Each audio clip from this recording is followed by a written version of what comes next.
উলামায়ে কেরামকে দিল থেকে উজাড় করে ভালোবাসবে, আল্লাহ তার সন্তানকে হাফেজ আলেম বানাবেই বানাবে।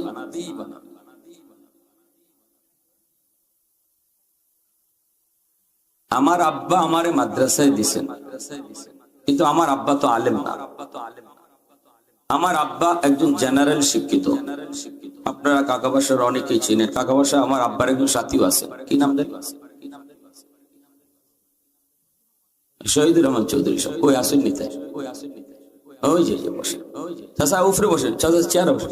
না চাচা চেয়ারে বসেন, বাবা জায়গা দাও। চাচা চেয়ারে বসেন, মাদ্রাসার সভাপতিও আমার আব্বার সাথী, ক্লাসমেট, সহপাঠী। আমার আব্বা একজন জেনারেল শিক্ষিত মানুষ, সরকারি চাকরি করছেন সারা জীবন।